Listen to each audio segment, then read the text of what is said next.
देश के वरिष्ठ नेता, महाराष्ट्र के भूतपूर्व मुख्यमंत्री और हमारे सेंट्रल गवर्नमेंट में कई वर्ष मिनिस्टर के नाते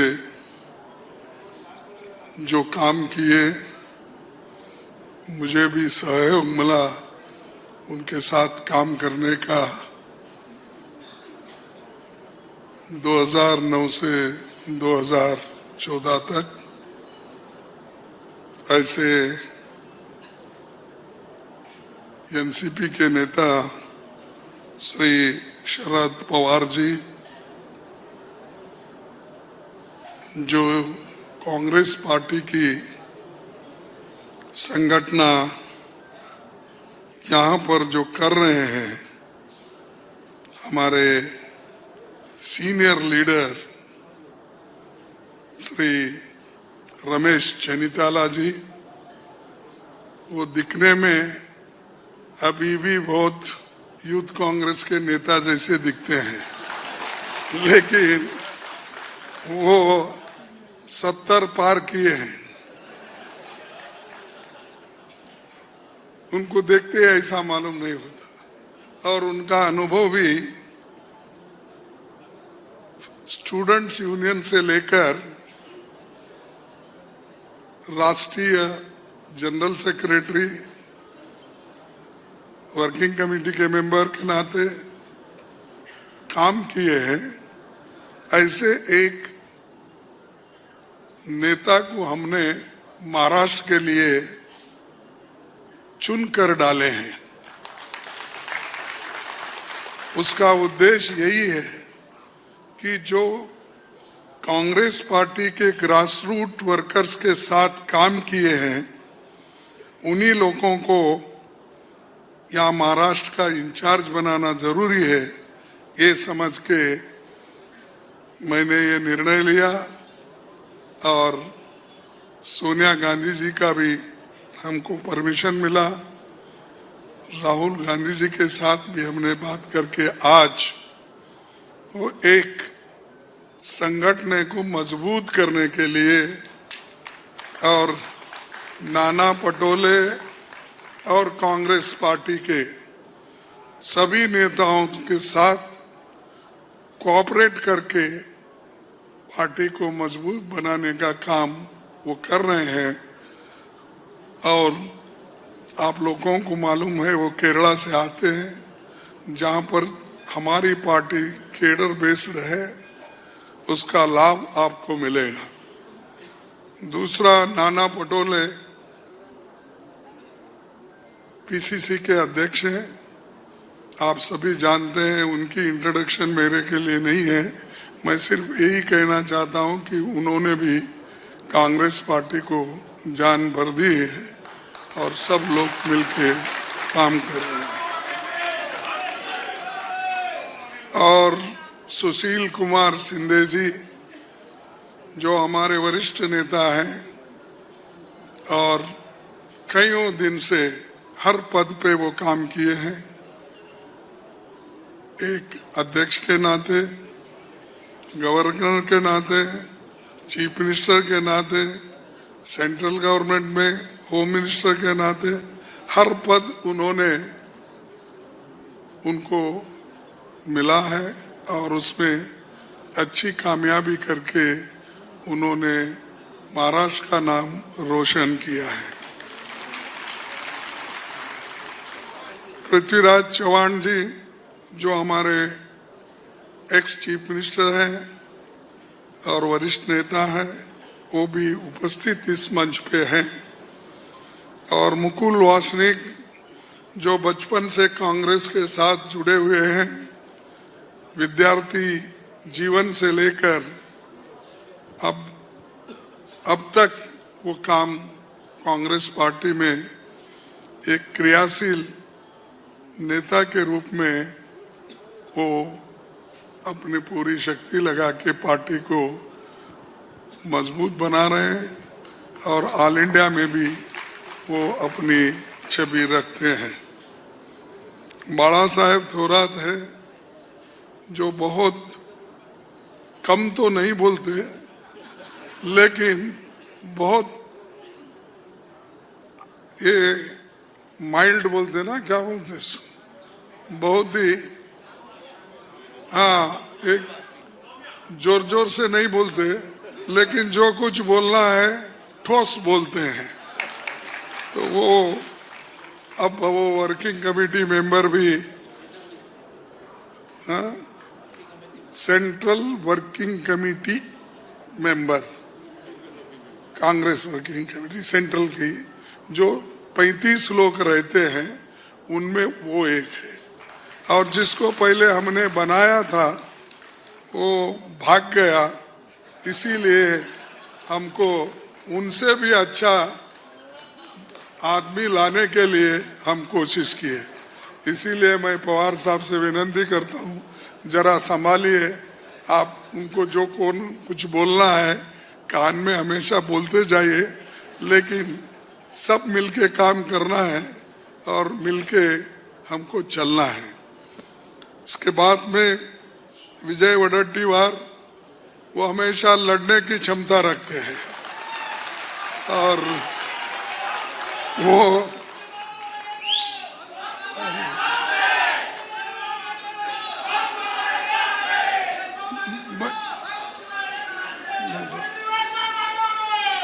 अरे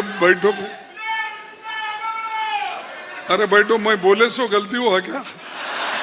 तो मैं आपको बता रहा हूं, हर एक आदमी का एक चरित्र है और वर्षा गायकवाड़ महिला है,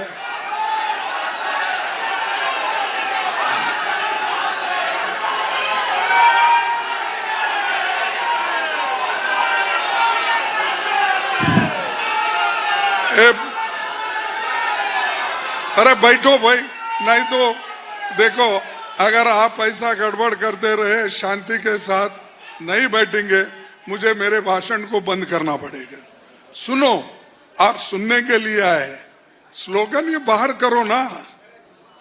ये पार्टी को शक्ति लाने की स्फूर्ति रहती है स्लोगन में, वो बाहर करो, या अंदर सुनने की बात करो। और हमारे जो वर्षा गायकवाड़ ने जनरल सीट से जीता और पूरे आघाड़ी के लोग भी उनके साथ रहे, और इसीलिए हमारे कर्नाटक से जनरल सीट पे जीतने वाली महिला वर्षा गायकवाड़ है और कर्नाटक से जीतने वाली एक महिला हमारे चिक्कोडी से आती है, जो आपके लग के हैं, बेलगाम और चिक्कोडी महाराष्ट्र को लग के हैं। उसके बाद में संजय राउत तो चले गए, क्योंकि जब उनके लीडर आते हैं तो साथ आए फिर साथ गए, लेकिन मैं उनको देखना चाहता था, वो भी कुछ बात करें। माणिकराव ठाकरे आपके सामने यही होंगे, जो हमारे इंचार्ज है गोवा के। पहले उन्होंने अच्छा काम तेलंगाना में किया, उसके बाद में अब वो हमारे इंचार्ज गोवा के हैं, वो भी हाजिर हैं। आरिफ नसीम खान, जो रिसेंटली वर्किंग कमेटी में हमने स्पेशल इनवाइटी के नाम से जो माइनॉरिटी को देने के लिए जो तय हुआ था, और इस रिशफल में उनको भी एक मौका काम करने के लिए मिला है, और वो भी हमेशा बहुत घूम के फिर के लोगों में जोश लाते हैं और कभी कभी थोड़ा सा गुस्सा भी करते हैं, आपको वो भी संभालना पड़ता है। तो हर एक आदमी के पास ना कुछ गुण होते हैं, लेकिन पार्टी के लिए अच्छा ही होता है। और जब कभी हमको जरूरत होती है सभी लोग मिलके काम भी करते हैं। इसीलिए नासिम खान, फिर डॉक्टर नासिर हुसैन जो राज्यसभा मेंबर है हमारे कर्नाटक के, हैदराबाद कर्नाटक एरिया के, वो भी आए हैं। और तुषार गांधी जी बहुत अच्छी बात रखे। मुझे मालूम नहीं हुआ कि तुषार गांधी जी को मोदी क्यों डरते। मैं बोला उनको, है नहीं, हाँ, मैं बताया उनको क्या है मोदी जी आपसे डरते क्यों है बोला।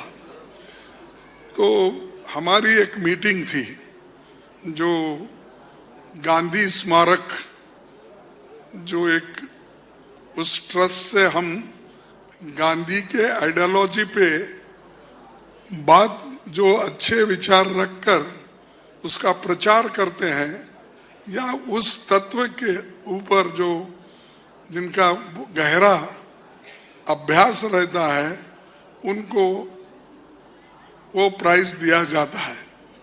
10 लाख का प्राइज होता है।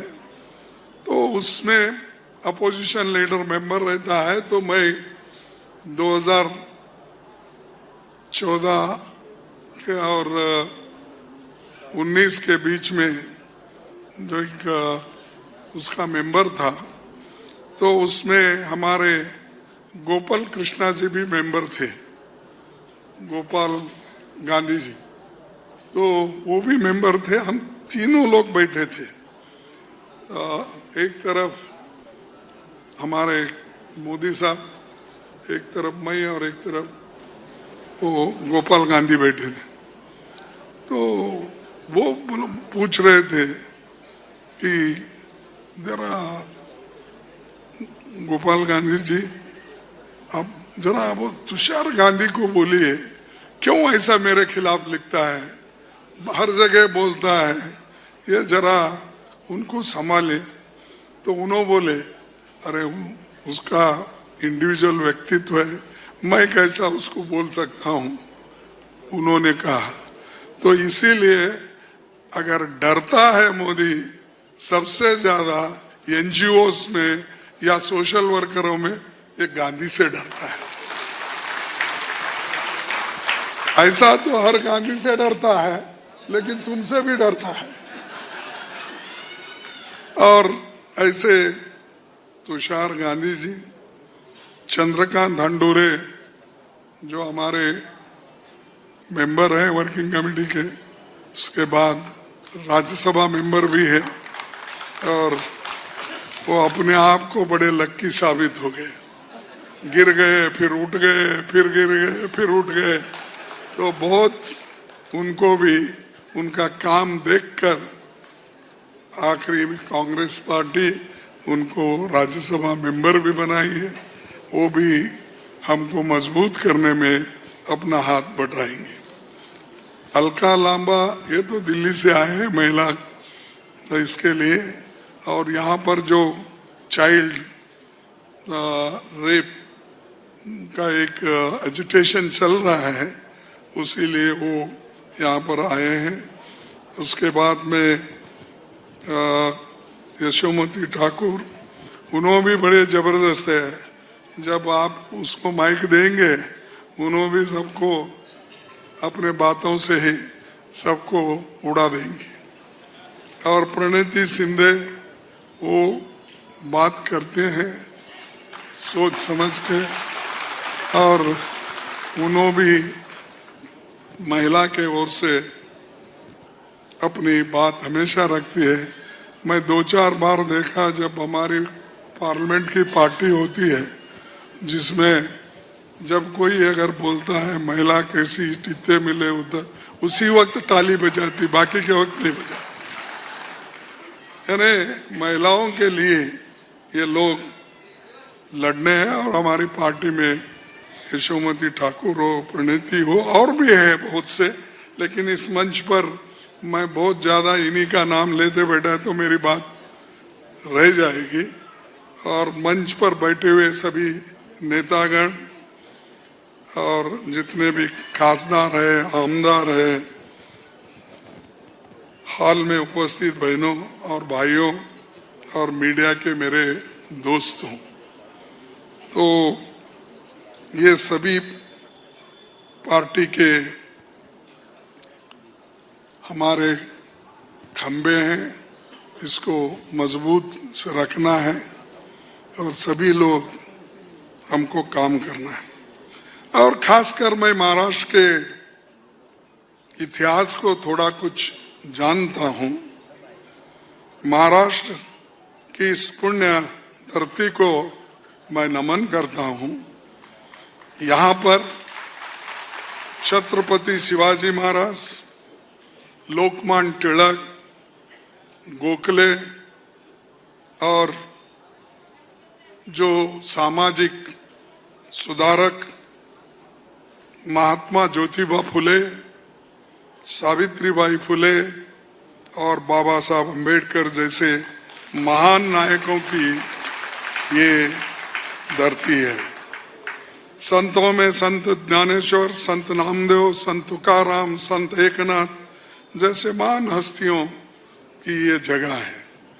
साथियों, मुंबई हमारे नेता और पूर्व प्रधानमंत्री भारत रत्न राजीव गांधी जी की ये जन्मभूमि है। 1944 में आज ही के दिन यहाँ राजीव गांधी जी का जन्म हुआ था। तब उनके नाना नेहरू जी महाराष्ट्र में ही अहमदनगर जेल में कैद थे। तो कैद थे, जेल में थे, कैद करके जेल में डाले थे। चलो, महाराष्ट्र में ही अहमदनगर जेल में उनको रखा गया था और इधर राजीव गांधी जी का जन्म हो रहा था। ऐसी जैसा कि अभी हमारे एनसीपी के नेता शरद पवार जी ने बोला, ये गांधी फैमिली देश की सेवा इस ढंग से करती है। एक उनके नाना जेल में है, दूसरे यहाँ बच्चे का जन्म हो रहा है। ये वो महाराष्ट्र धरती है जो लोगों को, यहाँ पर क्रांतिकारी लोगों को पैदा की, त्यागी लोगों को पैदा की और त्याग करने वाले लोग इस महाराष्ट्र में पैदा हुए हैं। और 224 महात्मा गांधी जी के कांग्रेस अध्यक्ष बनने की ये शताब्दी है। और जब महाराष्ट्र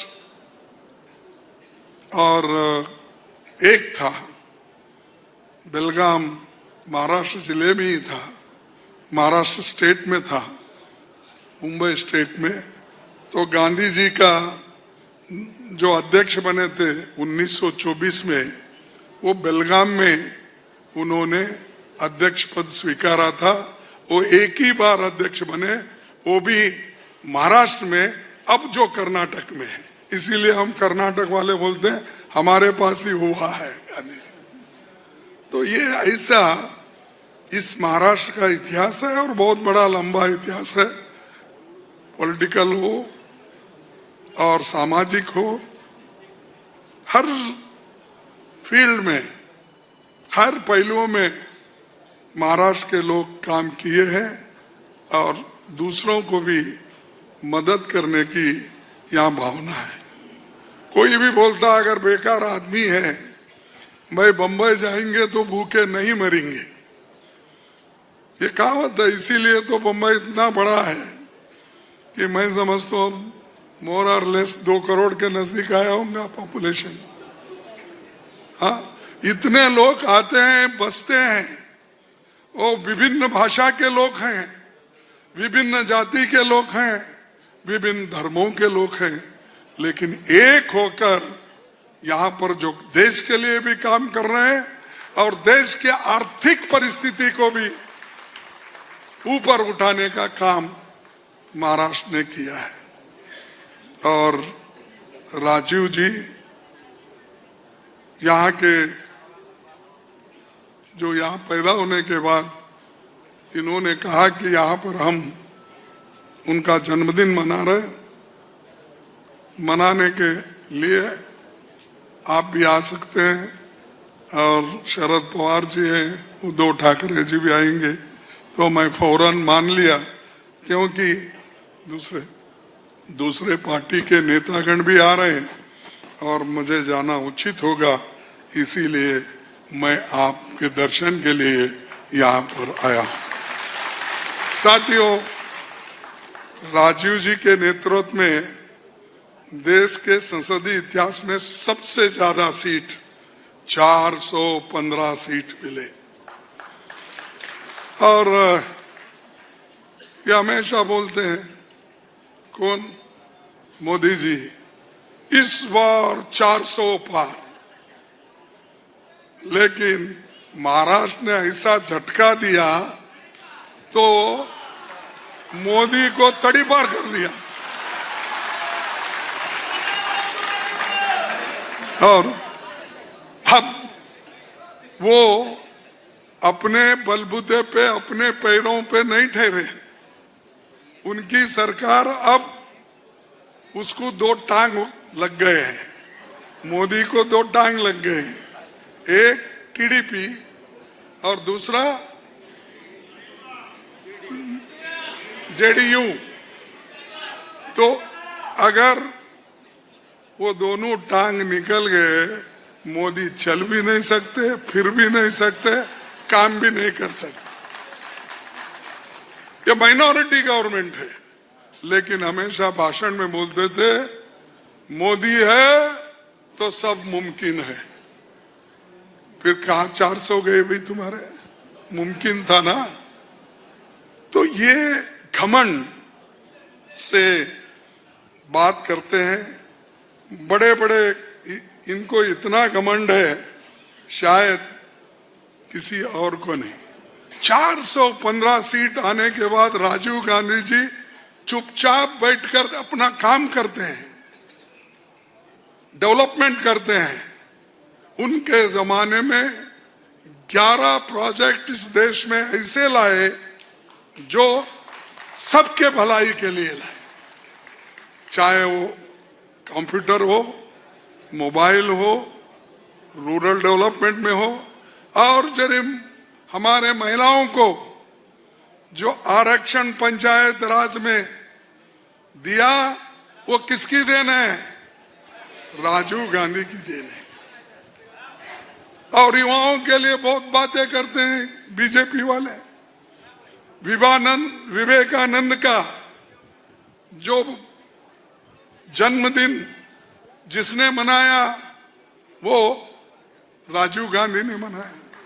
अब वो विवेकानंद को अपने बगल में लेके, ये हमारा हिंदू का बहुत बड़ा नेता है। अरे, उन्होंने कभी बोले ही नहीं, उन्होंने अपने विचार को देश के सामने रखा, अमेरिका में जाके भाषण दिया।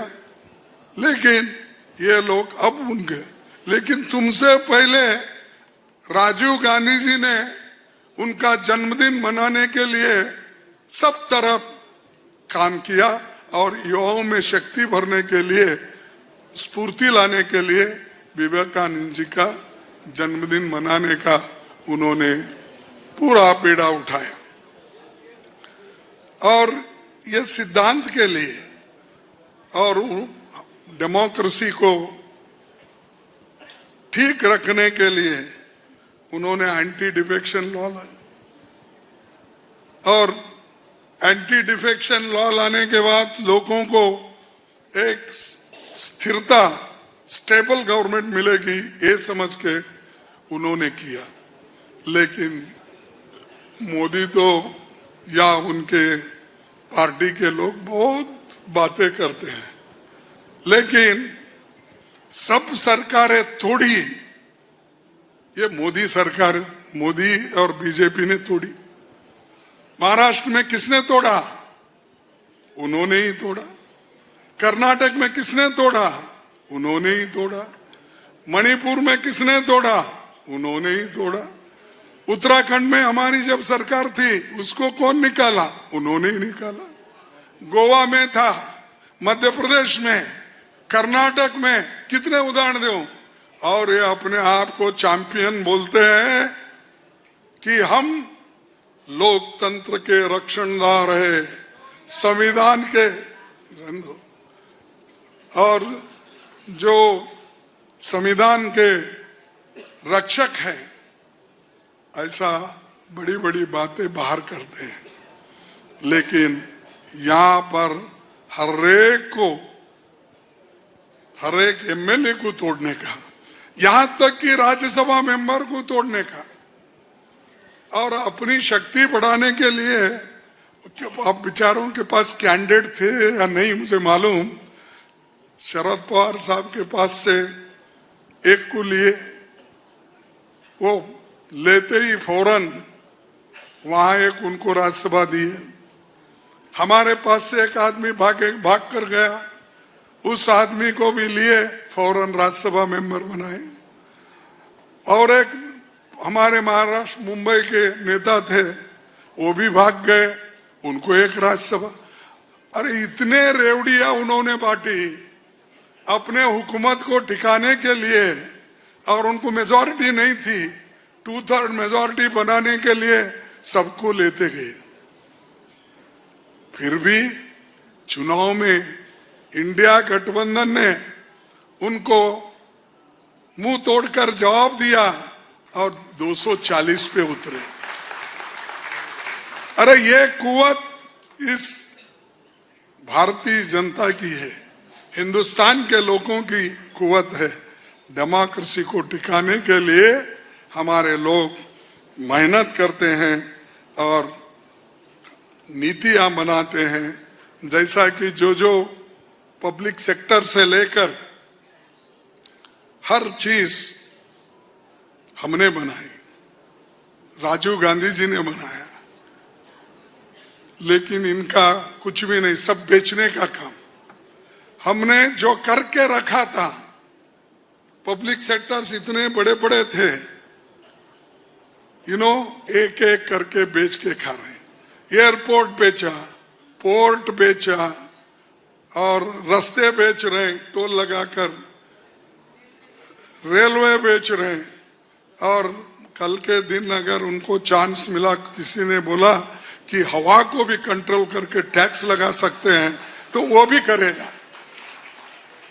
ये मोदी देश के भलाई के लिए नहीं आया, ये हुकुम शाह बन के इस देश को कंट्रोल करने के लिए कोशिश कर रहा है। लेकिन हमारे माँ बहने उसको मौका कभी नहीं देंगे और देश को आजाद रखेंगे, लोकतंत्र को आजाद रखेंगे, संविधान को बचाएंगे। ये जो हमारी पहले से हम कोशिश कर रहे हैं वो हम करते रहेंगे।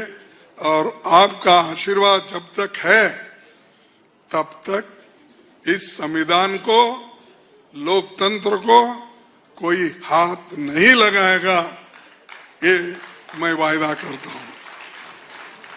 और इतना जीडीपी की बात बहुत करते हैं। राजीव गांधी जी के जमाने में जीडीपी ग्रोथ रेट 10.2 था, हमारे शरद पवार साहब जानते हैं। उनके समय में 10.2, और एग्रीकल्चर डेवलपमेंट सभी चीजें आगे थे। इवन यूपी में भी हम एग्रीकल्चर में बहुत से डेवलपमेंट किए। शरद पवार साहब यहाँ गवाह है और उनके हाथ में ही था वह। जो कुछ हमने देश के लिए किया वो सब कुछ आज मोदी एक एक करके कहते हैं कि ये मेरा है। अब ये बोलने का छोड़ दिए उन्हें, मेरा 36 इंच की छाती है वो जरा कम कर दिए, अब कभी नहीं बोल रहे 56 इंच। सॉरी मैं आप याद दिलाए, अच्छा हो, एकदम 56 इंच आया। मैं बच्चा बोला अब कम, जरा कम हो गया शायद, रहने दो। मेरा 56 इंच की छाती है। मोदी है तो मुमकिन है, उन्होंने खुद ही बोलते हैं। कोई लीडर अपने आप को अपनी तारीफ करके लोगों को बताता है। लोग बताना चाहिए कौन सा अच्छा कौन सा बुरा। तो ये मोदी गवर्नमेंट हमेशा ये करते आ रही है। और हम जो काम किए हैं, ये देखिए युवाओं को हमने जो वोटिंग की राइट दी, 18 साल के बच्चों को वोटिंग का राइट दिया। क्या मोदी दिया? अरे पहले 21 साल था, उसको 18 साल के। लेकिन आजकल के नौजवानों को ये मालूम ही नहीं था कौन सा क्या किए। नेहरू जी ने क्या किया, इंदिरा जी ने क्या किया, राजीव जी ने क्या किया, ये आज के लोगों को मालूम नहीं है। उसीलिए उनको गुमराह करते हो और ये कहते हैं मैं युवाओं को हर साल 2 करोड़ नौकरियां दूंगा। बोले तो अब तक 20 करोड़ नौकरियां कहाँ है भाई? 20 करोड़ लोग बेरोजगार से तड़प रहे हैं, महंगाई से तड़प रहे हैं और इनकी महंगाई इतनी हो गई है कि उसको कंट्रोल नहीं कर सक रहे। लेकिन वो बात कभी नहीं करेंगे और वो पहले से वही बोलते हैं। इमरजेंसी में क्या हुआ, नेहरू जी ने क्या बोला, अरे तुम क्या करे वो पहले बोलिए।